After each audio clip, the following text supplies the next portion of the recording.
Indo British advanced pain clinic నొప్పి మాయం surgery దూరం ఫర్ అపాయింట్మెంట్స్ 9155515563.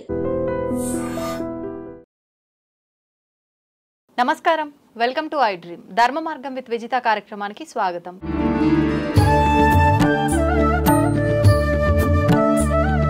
ప్రస్తుతం మనతో పాటు ఉన్నారు ప్రముఖ జ్యోతిష వాస్తు పండితులు, లలిత ఉపాసకులు శ్రీ శ్రీ శ్రీ నానాజీ పట్నాయక్ గారు. ఇప్పుడు వారితో మాట్లాడి మరిన్ని విషయాలు తెలుసుకుందాం. నమస్కారం గురుగారు. శ్రీమాత్రే నమః. అంటే బ్రహ్మ ముహూర్తం చాలా విశిష్టమైందని చెప్పి, ఆ సమయంలో కనుక మనం మంచి పనులు చేస్తే మంచి ఫలితం వస్తుందని చెప్పి చెప్తూ ఉంటారు పెద్దవాళ్ళు. అసలు ఏంటండి బ్రహ్మ ముహూర్తం యొక్క విశిష్టత ఏంటి? బ్రహ్మ ముహూర్తంలో మనం ఎటువంటి పనులు చేయాలి, ఎటువంటి పనులు చేయకూడదు? బ్రాహ్మీ ముహూర్తము అంటారు యాక్చువల్గా. దీని బ్రహ్మ ముహూర్తం కూడా కొంతమంది అంటుంటారు. బ్రాహ్మీ ముహూర్తం యాక్చువల్గా ఇది మార్నింగ్ 4 o'clock ఆ టైంలో స్టార్ట్ అవుతుంది. దీని మీద పెద్ద పెద్ద జోక్స్ కూడా ఉన్నాయి.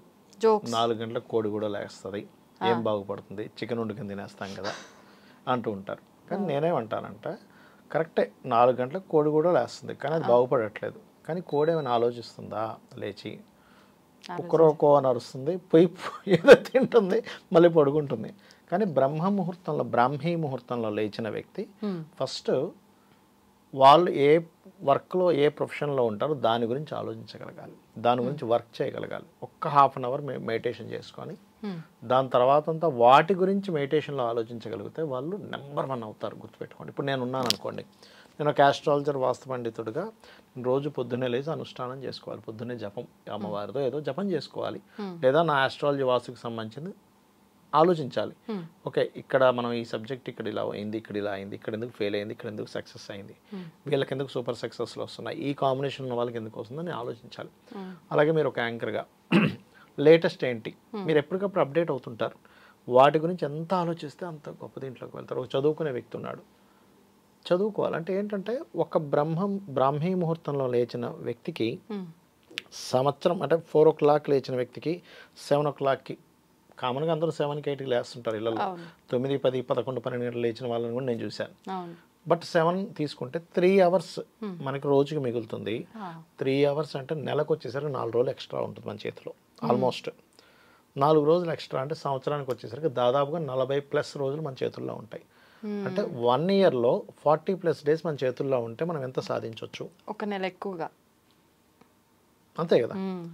అమ్మ అంటే అక్కడ అర్థం ఏమిటి, మీకు ఇన్ని రోజులు ఎక్స్ట్రా వస్తున్నాయి. లేచి మళ్ళీ నేను ఊరికేదో షార్ట్లు చూసుకుంటున్నాను అంటే నాకు పనికి వచ్చేవి చూసుకోవచ్చు. ఇప్పుడు నేను ఉన్నాను, పోనీ ఏ ప్రవచనాల్లో చూస్తున్నాను, లేకపోతే ఫోన్ చూడడం తప్పని నేను చెప్పట్లే. ఒక అంటే అది మంచిగా వాళ్ళ ప్రొఫెషన్కి ఉపయోగపడేది చూసుకోండి, ఆటోమేటిక్గా మీరు సక్సెస్ అవుతారు. అయితే ఎందుకు సక్సెస్ అవుతారే, వేరే టైంలో కూడా లేచి నేను చూస్తే సక్సెస్ అవ్వచ్చు కదా అంటే, ఇక్కడ లాజిక్ ఏమిటంటే 4 o'clock ఆఫ్ టైంలో మహర్షులు భూమి మీదకి వస్తారమ్మా. ఆ టైంలో సిద్ధులు, మహర్షులు, యక్షులు, గంధర్వులు భూమి మీదకి వచ్చేటువంటి సమయం. ఆ సమయంలో ఎనర్జీ చాలా నీట్గా ఉంటుంది. మీరు ఆలోచించే విధానంలో చాలా అద్భుతమైనటువంటి రిజల్ట్స్ వస్తాయి ఆ టైంలో. ఎవరైతే పలానా వాళ్ళ సబ్జెక్టు గురించి థింక్ చేస్తుంటారో వీళ్ళ ఎనర్జీస్ వాళ్ళకి కనెక్ట్ అవుతాయి. కనెక్ట్ అయ్యి మీకు ఆన్సర్స్ దొరుకుతాయి. దీనికి ఎట్లాగా సొల్యూషను. చాలామంది నేను వాళ్ళని జాతకాలు చూసి అడిగినప్పుడు, మీకు ఈ థాట్ ఎప్పుడు వచ్చిందంటే పొద్దున్న లేచినప్పుడు వచ్చిందండి అంటాడు. లేకపోతే నిద్రలో అలా ఉన్నానండి, నాకు థాట్ వచ్చి నిద్ర లేచాను అంటాడు. మీరు నిద్రపోతారు కానీ మీ ఆలోచన నిద్రపోదు. మీరు రాత్రి నిద్రపోయేటప్పుడు ఒక క్వశ్చన్ ఇచ్చి వదిలేశారనుకోండి మీ బ్రెయిన్కి, పొద్దున్నే ఆన్సర్తో నిద్రలేస్తారు. అది సెర్చ్ చేస్తుంది లోపల. కాబట్టి నేను అనేది ఏంటంటే, పొద్దున్నే లేచి అందరినీ ధ్యానం చేయమని నేను చెప్పను. ఒక 10 నిమిషాలు, 20 నిమిషాలు, అరగంట చేయండి. కానీ తర్వాత అంతా మీరు చేయవలసింది ఏంటంటే ఈ టైంని ఎలా వినియోగించుకుంటారు. బికాజ్ ఆఫ్ మనం కొనలేనిది, తిరిగి రానిది ఏదైనా ఉందంటే అది టైం ఒకటే. సో ఎవ్రీ సెకండ్ ఎవరైతే దాన్ని పర్ఫెక్ట్గా వినియోగించుకుంటారో వాళ్ళు నెంబర్ 1 అవుతారు లైఫ్లో.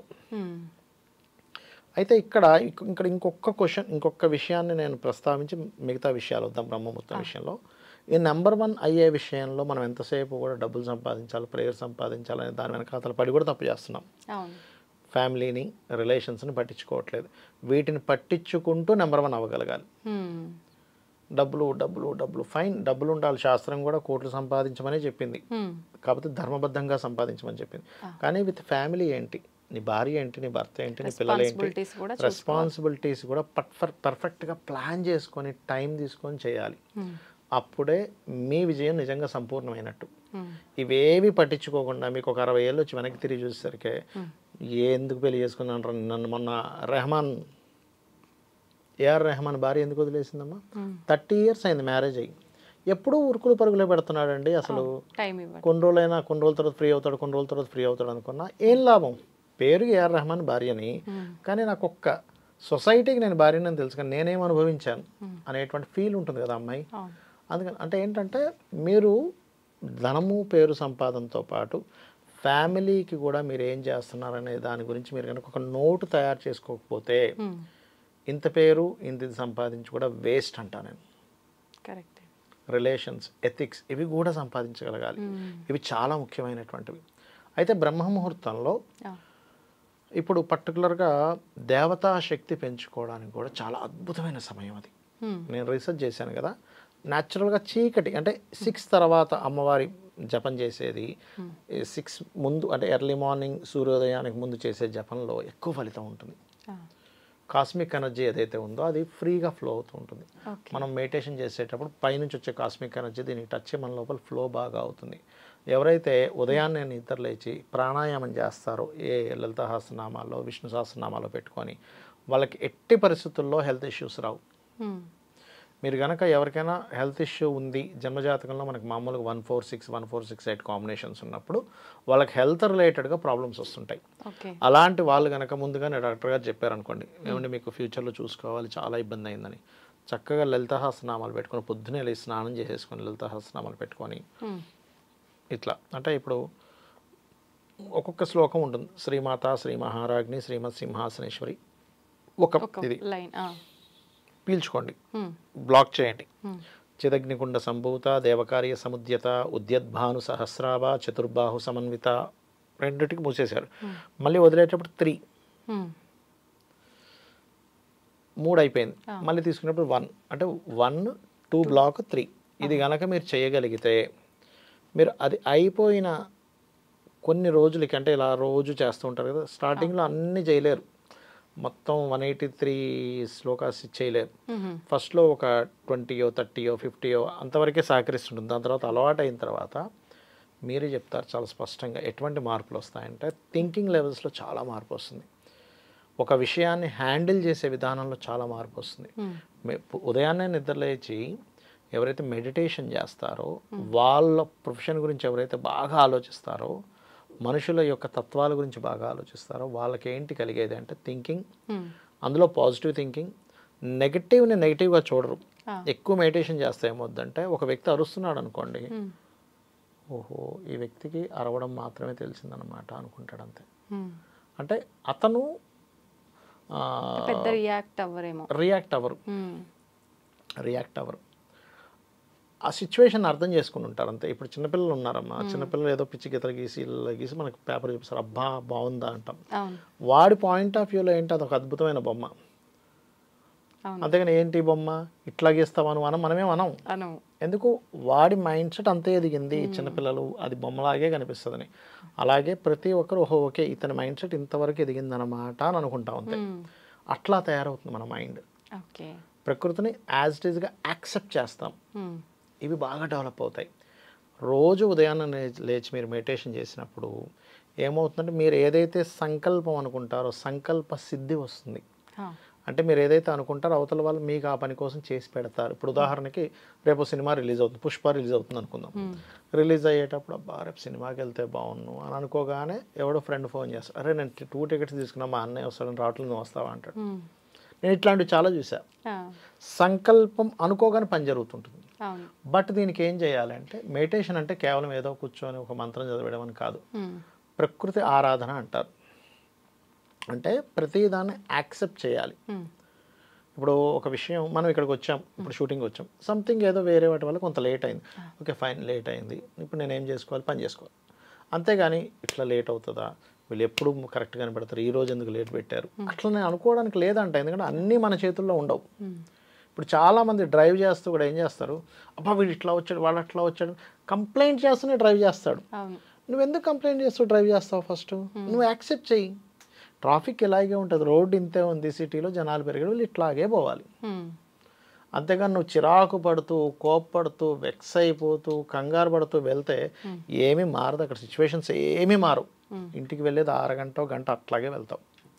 నువ్వు ఎప్పుడైతే సిచ్యువేషన్ అన్నిటిని ఆనందంగా ఆస్వాదిస్తూ నువ్వు చేస్తావో పని, ఆటోమేటిక్గా ప్రకృతి నిన్ను సపోర్ట్ చేస్తుంది.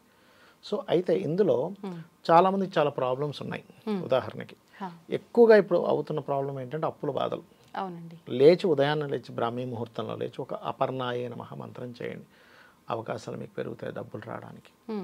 లేదా ఓం సంపత్కరీ సమారూఢ సింధుర ప్రజ సేవితాయే చేయండి, ఖచ్చితంగా మీకు ఫైనాన్షియల్ గ్రోత్ పెరుగుతుంది. అట్లా అమ్మవారి నామాల్లో ఏదైనా ఒక నామం తీసుకొని చేయండి, ఖచ్చితంగా మీకు నామం చేయడం ఒకటి, యాక్సెప్టెన్సీ ఒకటి, లవ్వింగ్ అంటే ప్రతిదాన్ని ప్రేమపూర్వకంగా చూడండి, ప్రేమపూర్వకంగా యాక్సెప్ట్ చేయండి, ప్రేమపూర్వకంగా వాళ్ళతో ఇచ్చేయండి, ఓపెన్గా ఉండండి. ప్రకృతి అంటే ఓపెన్గా ఉండేది, ఓపెన్గా ఇచ్చేది. అంతేగాని మనం లోపల ఏదో ప్లానింగ్ చేసేసుకొని లోపల ఒక రకంగా ఉండి బయటకు ఒక రకంగా ఉంటే మీకు అది సంకల్ప సిద్ధి రాదు అంటా నేను.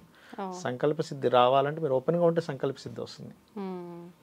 అంటే ఏదైనా మన నిర్ణయం దృఢంగా ఉండాలి, అంటే ఒకసారి మనం దాన్ని అనాలిసిస్ చేసుకోవాలి. సరే నేను ఓపెన్గా ఉంటే నాకు పోయేది ఏంటి, ఏదో ఇలా ఉంటే ఏంటి, సరే కొన్ని సీక్రెట్స్ చెప్పకూడదు అనుకుంటున్నాం, సొసైటీ కొన్ని సీక్రెట్స్ చెప్పడం కూడా కరెక్ట్ కాదు, మన ప్రాబ్లమ్స్ చెప్పుకోవడం వల్ల ఏమీ రాదు, మనవేవో ఇంట్లో చెప్పుకోవడం వల్ల కరెక్ట్ కాదు. వాటిని టాపిక్స్ తీయకండి, వాటిని పర్టికులర్గా ఆపుకోవాలనుకోకండి. నార్మల్గా క్యాజువల్గా ఎవరిని అడిగారు ఏం వర్క్ ఉండవు కామన్ కదా అనేసి నవ్వేసి ఊరుకోండి. చాలామంది చేసే మిస్టేక్ ఏం చేస్తారంటే వాళ్ళ సీక్రెట్స్ అన్నీ చెప్పేసుకుంటారు, వాళ్ళ ఇంట్లో జరిగేవి అన్నీ, మనం వాళ్ళకి అనవసరంగా లోకు అవుతాం. అక్కడి నుంచి ఏమవుతుందంటే నేను చెప్పేశాను కదా సీక్రెట్స్, వాడు నన్ను నా కోణంలో చూస్తున్నాడేమో అని వాళ్ళని అవాయిడ్ చేయడం, ఇంకేదో క్రియేట్ చేయడం, ఇవన్నీ చేస్తారు చాలామంది తెలియక. అవి చేయకండి అంటారు. ఇంకా ప్రత్యేకించి చేయకూడనివి అంటే ఇంకేమైనా ఉన్నాయా? చేయకూడనివి అంటే ఒకటేనమ్మా, మనం అసలు ఈ చేయకూడనివి చేయాల్సినవి ఎందుకు అడుగుతాం ఏ క్వశ్చన్లో అయినా, బాగుండడానికే కదా. ఇక్కడ నేనేమంటానంటే ఫస్ట్ చెయ్యకూడని పని అనేది ఏదైనా ఉంది అంటే 4 గంటలకు లేవకపోవడమే చేయకూడని పని, ఇంకా ప్రత్యేకంగా చేయకూడని పని ఏం లేదు. లేచిన తర్వాత ఆ సమయాన్ని సరిగ్గా వినియోగించుకోకపోవడమే చేయకూడని పని, అంతకుమించి ఏం లేదు అక్కడ. అంతే. మీరు ఇందా చెప్పినట్టు ఏదో లేసామా అనవసరంగా మొబైల్ చూడడమా ఏదో చేస్తున్నామా అన్నట్టుగా కాకుండా ఉపయోగకరంగా ఎలా తీసుకెళ్తున్నాం, ఉపయోగకరంగా అంటే ఒక ప్లానింగ్ స్ట్రిక్ట్గా కొన్ని పెట్టేసుకోవాలి మైండ్లో. నేను ఇవి చెయ్యను, నేను నాకు అవసరం ఉండేవే చూస్తాను, ఇంత టైమే నేను చూస్తాను, నేను ఇంతవరకే ఉంటానని మీరు కొన్ని గైడ్ లైన్స్ మీకు మీరుగా గిరిగీసుకోకపోతే మనం ఎన్ని కలలు కన్నా వేస్ట్ అంటా నేనైతే. ఓకే, ధన్యవాదాలండి. శ్రీమాత్రే నమః.